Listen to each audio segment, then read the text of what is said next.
ಬಳ್ಳಾರಿಯಲ್ಲಿ ಬಾಣಂತಿಯರ ಸರಣಿ ಸಾವು ಪ್ರಕರಣಕ್ಕೆ ಸಂಬಂಧಪಟ್ಟಂತೆ ಮೃತರ ಕುಟುಂಬಗಳಿಗೆ 5 ಲಕ್ಷ ಪರಿಹಾರದ ಚೆಕ್ ಅನ್ನು ವಿತರಣೆ ಮಾಡಲಾಗಿದೆ.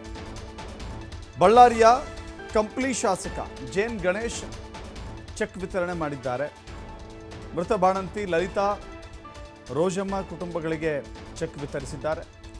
ಆರೋಗ್ಯ ಇಲಾಖೆಯಿಂದ ಮಗುವಿನ ಆರೈಕೆ ಮತ್ತು ಸಲಕರಣೆ ವಿತರಣೆ ಕೂಡ ಮಾಡಿದ್ದಾರೆ. ಆರೈಕೆಯ ಸಲಕರಣೆಗಳನ್ನು ವಿತರಣೆ ಮಾಡಿದ್ದಾರೆ. ಮೃತರ ಕುಟುಂಬಸ್ಥರಿಗೆ ಧೈರ್ಯ ಮತ್ತು ಸಾಂತ್ವನವನ್ನು ಕೂಡ ಇದೇ ಸಂದರ್ಭದಲ್ಲಿ ಶಾಸಕ ಗಣೇಶ್ ಹೇಳಿದ್ದಾರೆ. ಮಾಡಿದ್ರು ಬಹಳಷ್ಟು ಬಡವರಿದ್ದಾರೆ, ಆಗಲ್ಲ ಅಂತಂದು 5 ಲಕ್ಷ ರೂಪಾಯಿ ಕೊಡ್ತಾರೆ. ಇವಾಗ ಎಷ್ಟೋ ಮಗನ ಹೆಸರಲ್ಲಿ ಡೆಪಾಸಿಟ್ ಮಾಡ್ಬೇಕಿದ್ದು, ಯಾವುದೋ ಬೇರೆ ಖರ್ಚಿಗೆ ಮತ್ತೊಂದು ಆಗಬಾರ್ದು. ಮುಂದೆ ಆತನ ಭವಿಷ್ಯ ಓದೋದಕ್ಕಾಗಲಿ ಇನ್ನೊಂದಾಗಲಿ ಅಲ್ಲಿ ಬರಂತ ಏನೈತಲ್ಲ ಸಣ್ಣ ಪುಟ್ಟ ದುಡ್ಡು ತಾಂದಾಕ ಜೀವನ ನಡೆಯಂಗಿಲ್ಲ. ನೀವು ಯಾವುದಕ್ಕೆ ಕೂಡ ಬೇರೆ ಇದು ಮಾಡ್ಕೊಂಬಾರ್ದು ಸರ್. ಇವ್ರ ಅಕೌಂಟಿಗೆ ಡೈರೆಕ್ಟ್ ರಾಜು ನಿನ್ನ ಅಕೌಂಟಿಗೆ ಬಂದ್ಕೊಂಡು ಎಜುಕೇಶನ್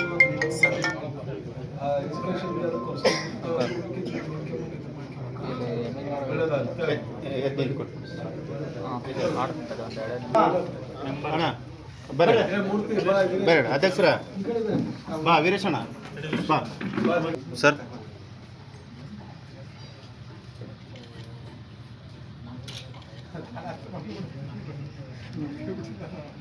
ಓಕೆ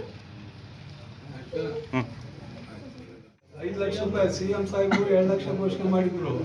ಬಹಳಷ್ಟು ಬಡವರಿದ್ದಾರೆ, ಆಗಲ್ಲ ಅಂತಂದು 5 ಲಕ್ಷ ರೂಪಾಯಿ ಕೊಡ್ತಾರೆ. ಇವಾಗ ಎಷ್ಟೋ ಮಗನ ಹೆಸರಲ್ಲಿ ಡೆಪಾಸಿಟ್ ಮಾಡ್ಬೇಕಿದ್ದು, ಯಾವುದೋ ಬೇರೆ ಖರ್ಚಿಗೆ ಮತ್ತೊಂದು ಆಗಬಾರ್ದು. ಮುಂದೆ ಆತನ ಭವಿಷ್ಯ